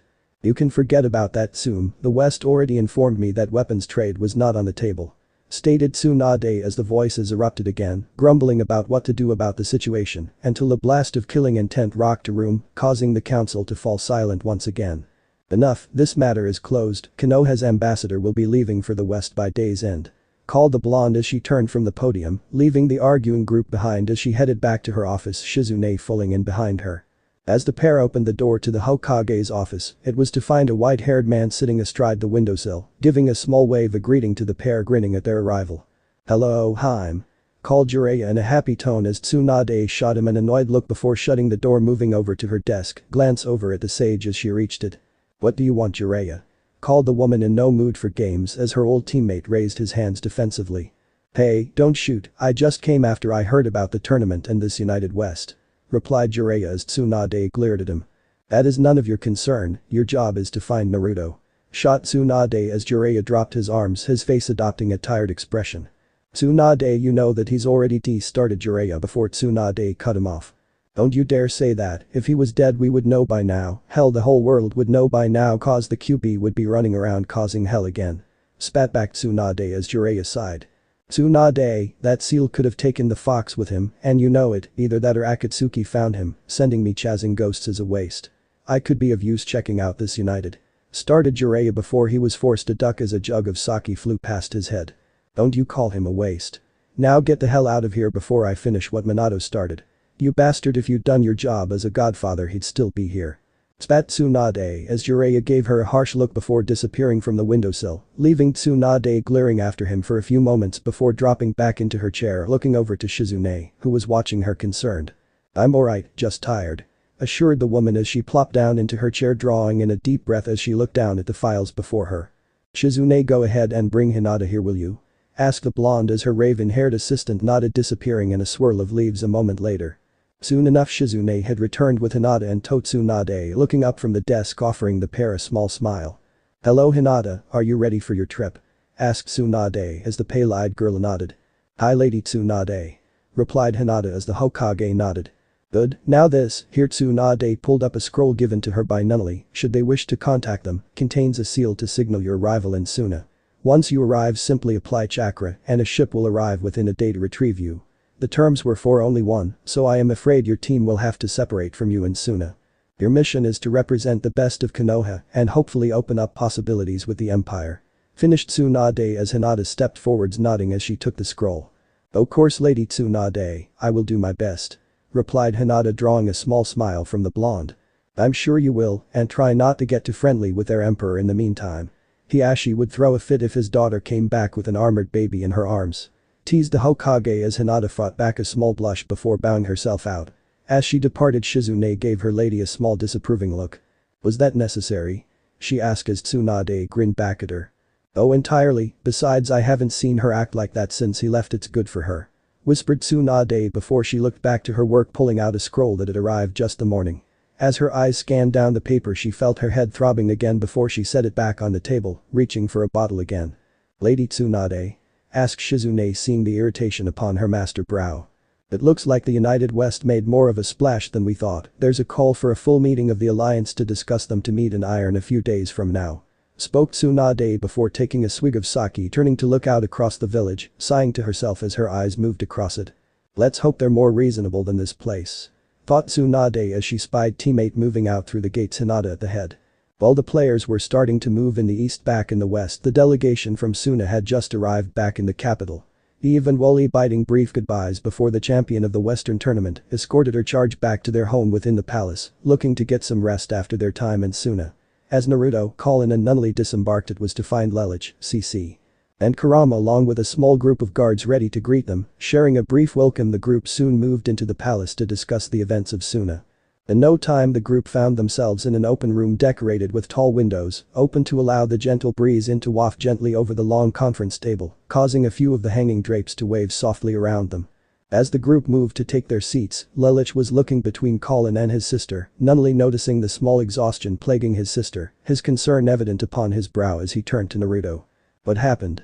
Eve and Wally only greeted us before rushing inside, and Nunnally looks like she's seen a ghost, stated Lelouch as beside him CC fixed Naruto with a quizzitive look, leaning forward, her fingers interlocking above the table as she watched Naruto pull his helmet free, setting it to one side with a sigh. The great deal occurred, Lelouch. I'll start at the beginning, replied Naruto before going into a full explanation of the events from the preliminary meetings with Gaara, past the tournament, and meeting with Konoha to the final confrontation, and the reason for Nunnally's condition. As Naruto reached the end of his story, Lelouch looked stricken, blinking over at his sister, before reaching up to grasp his head, shivering slightly as he began to take a few gasping breaths. In response, Nunnally rushed to her sibling's side, laying her hands upon his own and drawing him closer as the teen whispered a few muffled apologies. After a moment, the purple-eyed youth managed to compose himself, turning to face Naruto as he did. "Naruto, I'm sore," he started before Naruto raised a hand for silence. "Don't apologize, Lelouch, the plan wasn't at fault. We assumed that the East as a whole would be opposed to conflict, and it seems they were mistaken on some accounts. However, there was still some advances," spoke Naruto as beside Lelouch his sister nodded, offering a small smile as she gripped her brother's hand tightly in her own. "Hi, thanks to the Kage we have a meeting with the Wind Daimyo, and Konoha has agreed to send an ambassador," spoke the girl as Lelouch nodded to her. "Aside from that, we have also at least shown that we are not to be simply ignored. Eve's victory has a few of the minor nations of the East requesting audiences as well. From the messages we received before departing, the land of spring and rain were among them," spoke Naruto as across the table CC nodded, leaning back, letting out a breath it seemed she had been holding.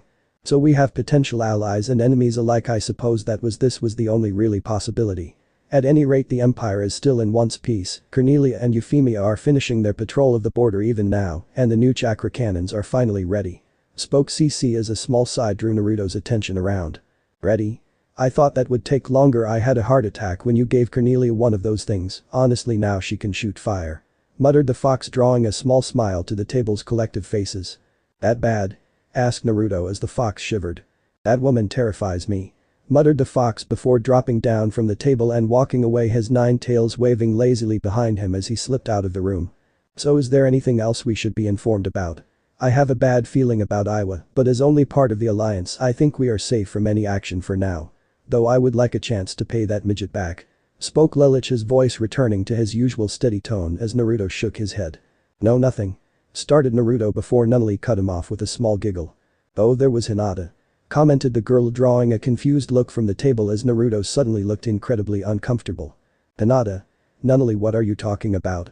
asked Lelouch as CC suddenly turned to Naruto, giving him an absolutely wicked-looking smile. "Hinata, wasn't that the name of the girl you knew back in Konoha? Oh, Naruto, don't tell me you've lost your innocence the first time I let you out of my sight," chuckled CC as Naruto long turned beet red, drawing a stream of giggles from both CC as well as Nunnally. "Well, no, I just spoke with her," Naruto called. "And invited her to see you again," added Nunnally as Naruto turned wide-eyed to her only to hear Colin speak up. "Oh, and can't forget you and her having that private time on the roof of the ship," pointed out the redeet as Naruto finally gave up, laying his head upon the table and listening to the laughter of the group till it finally died down. Lifting his head up slightly, Naruto looked across at the group. "Are you done?" he asked as the group nodded, causing him to sit back up with a small sigh. "Okay, well, that's everything. Lelouch, go ahead and send a message to Cornelia and Euphemia on what occurred and keep the second fleet on alert along the border. I don't want to leave ourselves open if the East is foolish enough to try something," finished Naruto as the table at large nodded, moving away until only CC and he sat across from one another, the green-haired woman brushing a few stray hairs from her face as she fixed the blonde boy with her yellow eyes. "You know, you were so worried about Nunnally and Eve, you forgot to be concerned about yourself. How are you dealing with what you saw in the East?" asked CC, watching as Naruto paused before he seemed to deflate slightly in his chair. Slowly the Emperor's eyes turned out towards the tall windows that stretched from floor to ceiling, his gaze drifting over the gardens outside as he allowed his mind to wander. "I suppose I just felt sad. Most of the people there I could care less about, but a few I would have really liked to have talked to as myself," replied Naruto as CC nodded, pushing herself up from her seat and moving past Naruto, lightly ruffling his hair as she did.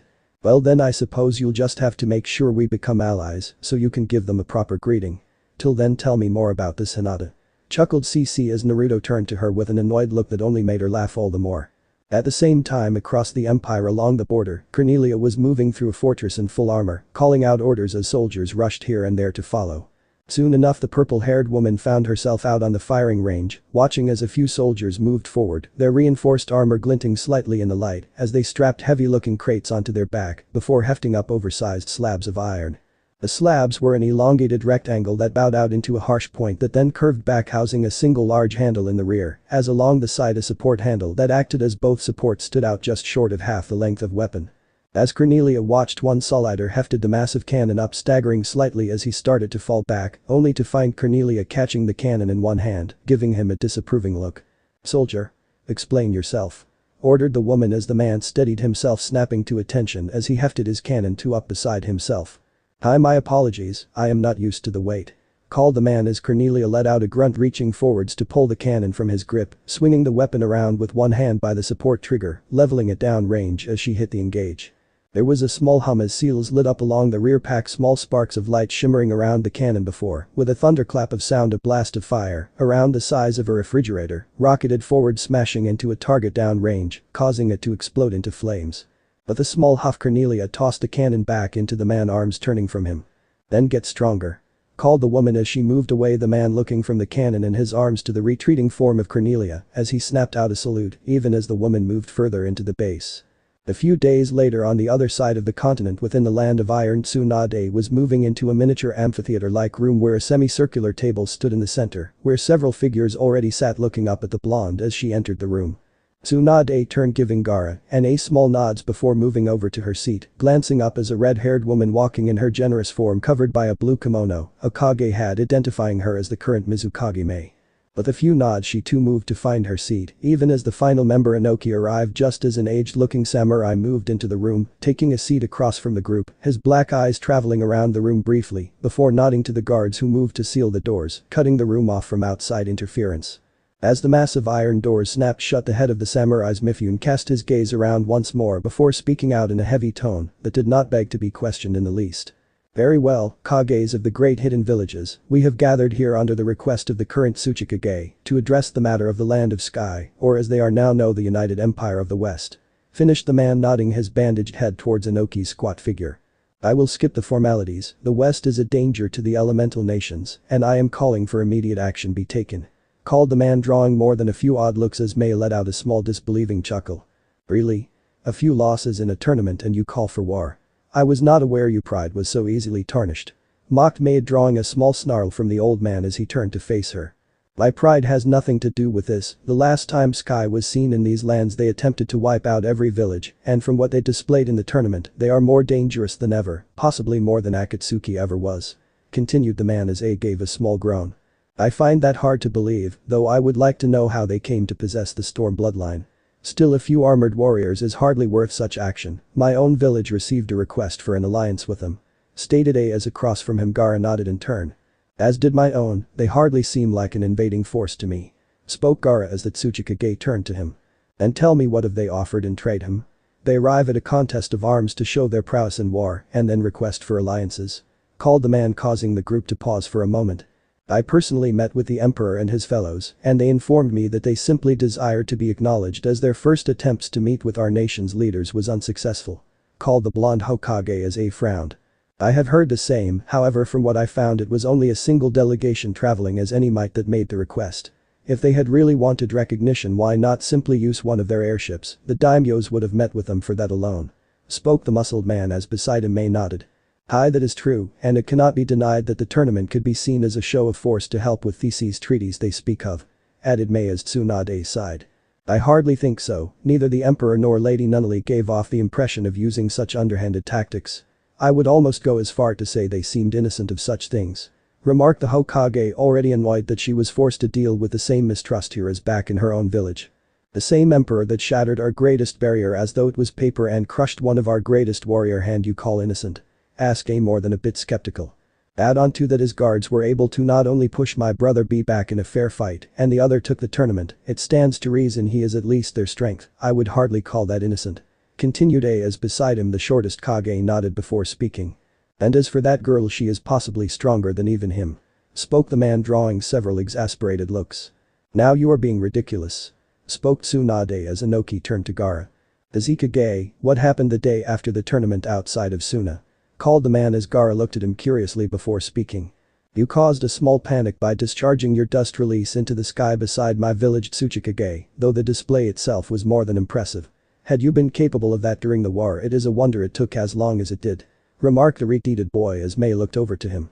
Oh, so the old man was showing off? Asked the woman as Gaara nodded. Hi, or at least it is what I call blasting enough chakra to have wiped out a village into the skies, ripping apart the clouds. Replied Gaara as the table looked to Inoki, who was frowning. That wasn't me. Spoke the man, drawing confused looks. It was your dust release, wasn't it? Stated Gaara as the old man turned to Tsunade. No, it was that innocent girl of yours that displayed that power. Replied the man as everyone at the table froze. Well, what? Asked Tsunade, not believing his words as the old man nodded. Hi, that innocent little girl displayed enough power in one attack to wipe a village clear from the earth, turning everything inside of it to dust if she wished, so tell me again that I'm overreacting. Finished the man, turning to address the other Kages, all of whom now looked shaken by this news. Troubling if they have that much power then. Started Mei as A finished her thought for her. Then if they decide to invade, we may not be capable of stopping them. Spoke the man, leaning back looking across to Gaara, who was now deep in thought. That doesn't mean that they will act either, or that they have been anything but honest with us. Pointed out Tsunade as Gaara nodded.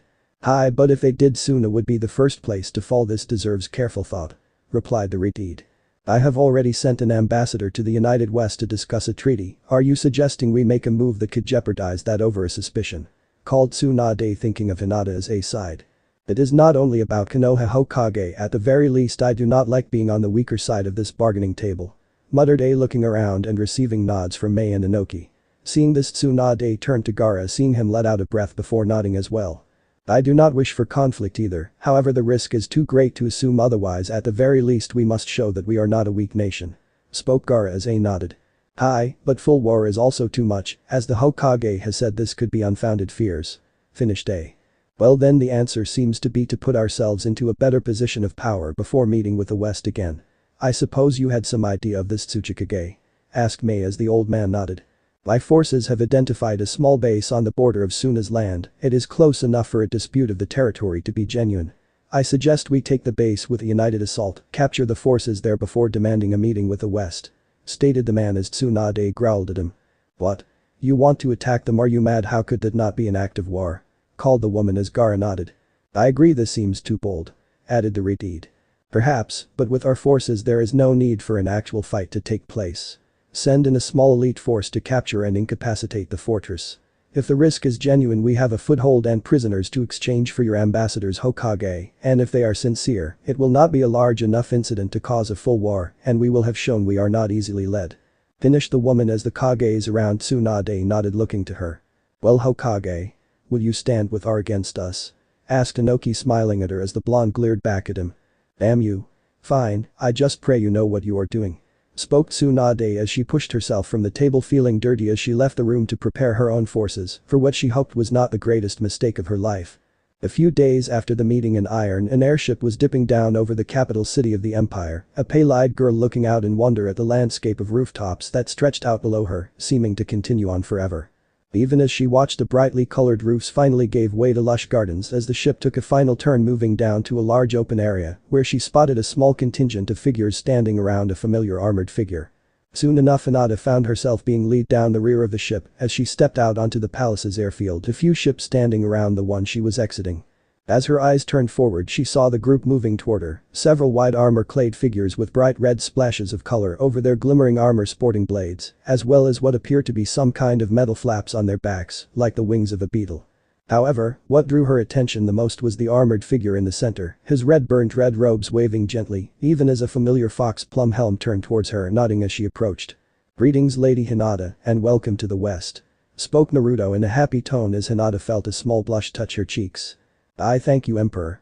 Replied Hinata, bowing as well before a small chuckle drew her eyes around to see a green-haired woman wearing a long white dress watching her. Oh, I see what you meant, she is quite lovely. Chuckled CC, looking to Naruto with a wide smile as Naruto privately wondered why he had allowed her to come with him to greet Hinata. Because you didn't let her, she just decided to on her own. Replied his mind as Naruto shook his head, raising a hand toward CC. This is CC, Lady Hinata, my self-appointed older sister and tormentor. I'm sorry. Finished Naruto as Hinata gave a small smile, turning to CC and bowing to her as well. It is a pleasure to meet you, Lady CC, spoke Hinata as the green-haired woman waved her off. None of that lady stuff with me please, I'm old enough as it is without adding titles to it. Added CC as Hinata nodded, smiling softly as the group slowly turned back towards the palace. As they moved forward, Hinata could hardly keep herself from gazing around at the gardens, marveling at the work there as elegant flowers wound their way through the trees and small pools, looking as though the whole thing was somehow at peace with everything around it. Noticing her gaze, Naruto found himself smiling again as he spoke. I see you appreciate the work. Woli is very proud of his gardens. Spoke Naruto as Hinata turned, blinking a few times before remembering the brown-haired boy. So he is your gardener? Asked Hinata, confused as to why such a man would be with the emperor at a tournament, her question causing Naruto to let out a good-natured chuckle. No, he is my friend, there his is now, just watch. Spoke Naruto, pointing towards a small grove where Hinata saw the overall-wearing boy sitting with a look of concentration on his face. Before Hinata could understand what he might be doing, her eyes went wide as a small bush began to sprout from before him, growing up, even as beautiful lavender flowers began to open up along it, till the spot he had been facing was a sea of flowers gently swaying in the breeze. Hinata watched dumbfounded as before turning to the emperor, who nodded. Here in the West not all chakra users are fighters. Woli does not have the temperament for such things, though his partner, I think you will agree, does. Finished Naruto as Hinata watched Eve move over to sit beside Woli, who smiled brightly up at her. Soon the group was past the gardens and moving along a carpeted hall, Hinata finding herself in that same relaxed state she had found the last time she had been with the emperor. As they walked, she found herself speaking freely with the masked man, even laughing as the woman CC added her own points, usually at the cost of the emperor himself, though he didn't seem to mind. After a short trip, Hinata found herself standing before a large wooden door, the emperor bowing to her slightly. Lady Hinata, these will be your quarter for your stay. I'll let you get settled, please let me know if there is anything I can do to make you stay better. Finished Naruto as behind him CC smirked. Oh, I can think of a few things. She chuckled as Hinata turned red before turning to leave, Naruto rising to look after her. Sorry about that, I don't know what she is sometimes. Muttered Naruto as Hinata waved it off. It is alright, will you be free to speak further later? Asked the pale-eyed woman as Naruto smiled behind his helm. I believe so, I look forwards to forging a lasting peace with you, Lady Hinata. Finished Naruto, nodding once more before turning down the hall, even as Hinata looked after him, smiling softly to herself as she turned to enter the room. I do to emperor, thought the woman, as with a small blush she began to unpack, neither she nor Naruto, knowing that the peace they hoped for was just a dream. Across the western land just within their border, a restless Cornelia was making rounds within the last post on her trip, Euphemia already asleep within the headquarters, night having fallen a few hours previously. As the purple-armored woman passed another sentry, she idly shifted her helm from one hand to another, the night breeze catching the formal cape now adorning her armor, marking her as the commander of the armies. As she moved down a flight of stairs from the outer wall, her private guard fell in beside her white armor, blazing beside the dull gray and black of the standard soldiers, and her own dark purple set. As the group moved over the open courtyard past a massive storage building, the woman's gaze slowly shifting to one of the watchtowers, a small flicker of movement catching her eyes. Slowly Cornelia lifted her helm, securing it upon her brow in a simple manner as around the walls, a silent forced move ever closer. Then without warning Cornelia moved. Jerking her left hand forward, grabbing hold of the hilt of one of her guard's blades, drawing it in one smooth motion, even as she spun back towards the tower, her arm flashing forward as the blade went spinning end over end to sink into the darkness with an audible thwak. A moment later the body of a black-clad Kunoichi fell from the tower, their white mask shattering as she impacted upon courtyard, the guard's blade buried to the hilt into her chest. The arms, warriors of the West! Cried Cornelia, drawing her own blade as around her, the guards slung kunai launchers free of their shoulders or drew blades, just as a wave of shadows darted from the walls rushing down towards them, the outer watch already having gone silent. Shit, how did she spot us? Cried a pink-haired girl, looking around to a dark-skinned man idly chewing on a stick of candy as he drew a pair of fanged blades. Does it matter, we have a job to do. Called the white-haired man as he dropped down, landing a devastating hit on one armored figure who stumbled forward, struggling to levy his kunai launcher before a blast of lightning crashed into him, drawing a yell of pain as he fell over, groaning in pain. "Ah, everyone move up, we need to hit them before they can organize," called Sakura, rushing forwards as a squad of mixed shinobi followed after her, moving down into the courtyard even as the chatter of kunai launchers and the blast of justice tore into the silent night. As the shinobi forces charged down the walls, inside the camp soldiers rushed out of the barracks, armor clad and forwards to meet the invaders, full force blades drawn. As the first crashed into the shinobi, a shower of sparks was added to the night as kunai meet blade and elements crashed against the reinforced armor of the defenders. As she landed, Sakura watched as one of the armored figures moved forwards, leveling one of those kunai launchers, spraying fire at a pair of shinobi who rushed him, both weaving in and out of the shots, closing in on him, till one swept a kick around, shattering the launcher in a spray of parts, as his fellow slammed a similar blow into the man's chest, sending him staggering back a few paces but not falling. Instead, Sakura saw as the armored figure draw a sword, straight unlike the blades of the samurai, and charge the pair, sending one back as a crimson line opened up across his chest, even as his partner flew through a few signs, sending a pillar of earth up into the armored figure's chest, sending him flying back to crash into a building, slipping down not to rise. Crap, this is just supposed to be an outpost, thought Sakura as she leapt forwards at her own opponent, sending a crushing blow into the figure's chest plate, causing it to cave in as he was sent flying back across the courtyard past where a group of wide armored figures were battling a force of shinobi. "General Cornelia, you need to," yelled one of her guards as he pushed back the blade of a masked shinobi, only to watch as Cornelia caught a swipe aimed for her back, twisting the attacker arm around with a sickening snap before slamming her foot into the figure's face, flinging them back from her as she turned to him. "Soldier, take half of your men and secure Euphemia's safety now," roared Cornelia as her armored form sprang forwards to bury her blade to the hilt into another attacker. For one maddening second the man contemplated questioning the woman before him, but soon he had turned, signaling half of her guard back as they rushed to the headquarters, leaving Cornelia to charge ahead with her remaining forces into the gathering shinobi forces. As her guard fell back, Cornelia turned in time to lift a blade up to take the devastating punch from another shinobi, her hair reflecting bright pink in the light of a blast of fire from somewhere off to her left.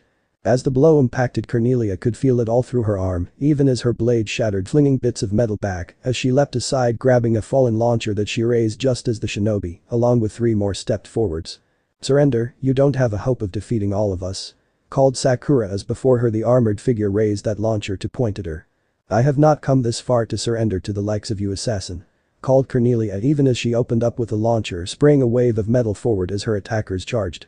At the same time, in the observation level of the headquarters, Euphemia had finished donning her armor, turning her eyes around to see the battle raging below and her own sister being attacked by several figures. "My lady, we need to leave," called a wide armored figure, stepping up, causing Euphemia to turn, her eyes blazing as she did. "Has a call for aid been sent?" asked the woman as the soldier nodded in reply. "But follow me, we are going to support the general and get the wounded out of the fight, we only have to hold them," called the woman, pushing past the armored man who spun to follow her out of the room back towards the battle below. As Euphemia rushed below, Cornelia found herself standing alone before 5 shinobi, her guard having fallen to the devastating mix of justice at play and her own options dropping by the second as her scrounged blade snapped under the swipe of a pair of flanged blades coated with a layer of lightning that also managed to cut a furrow into her helm, sending a horn skipping across the stone surface below her. Even as she jerked out of the path of the follow-up strike, it was only to find that same pink-haired shinobi waiting as a blow, like cannon shot, flung her back off her feet to crash through the side of the storage building, sending up a series of crashes from within. "Damn it, who the hell was that?" called Sakura as a faint glow of green chakra encased her hand, mending the bones that had snapped upon the last blow. "Who cares, she's out of it now," called Amoy, letting the twin blades kiba to lower as he looked around at the battle as the armored figures continued to struggle against the shinobi forces. "Right, let's get started," Sakura before a grinding sound of metal drew the 5's eyes around to the hole they had flung the purple armored figure through. "There's no way," muttered Amoy as he brought his blades back up, even as across from them Cornelia stepped out of the hole, her helm now completely gone as her hair fell around her face, a trail of blood working down one cheek as she stepped forwards, taking heaving breaths, her shattered breastplate chipping slightly as she moved. However, what drew the group's eyes were the objects in both of her arms. She was dragging what looked like some kind of oversized versions of those kunai launcher, her arms gripped onto handles on their sides, even as a trail of pipes lead back to 2 oversized black packs that were making that grinding sound as they were dragged across the stone floor behind her. "What the hell?" muttered one of the shinobi even as Cornelia hefted both chakra cannons to bear, her eyes narrowing upon the figures before her. Only Sakura and Amoy were fast enough to recognize the danger, crying out a warning that was drowned out as twin explosions of fire thundered out, rushing forwards to consume the other three shinobi, who had not reacted in time, swallowing them in a wave of flame.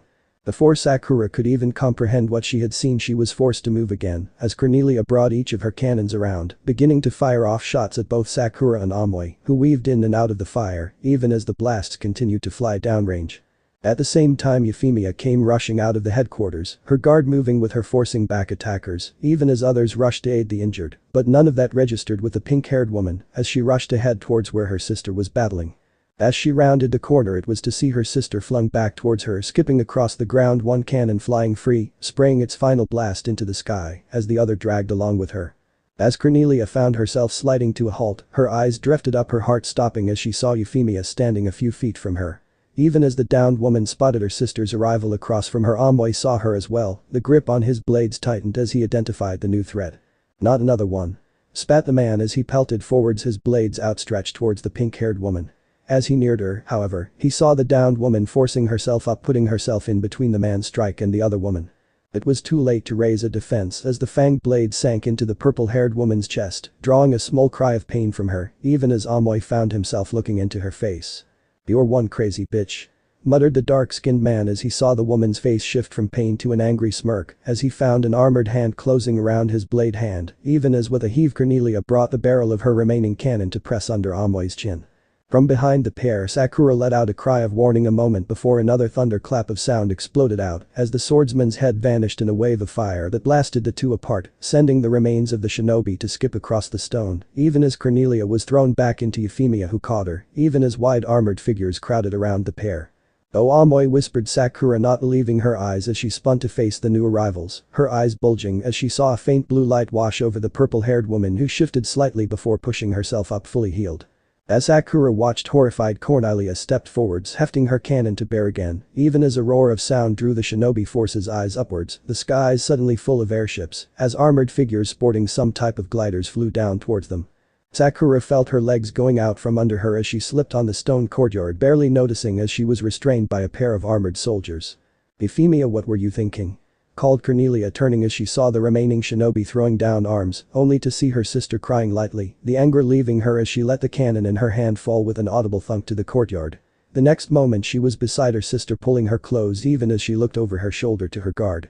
"Get the wounded to the ships, anything that can't be saved burn it, and secure the prisoners, this fortress is compromised, and get word to the Emperor we are at war," finished Cornelia as the armored man snapped off a salute before rushing to obey her orders, leaving the sisters to look out at the night sky now stained by the smoke and fire of battle.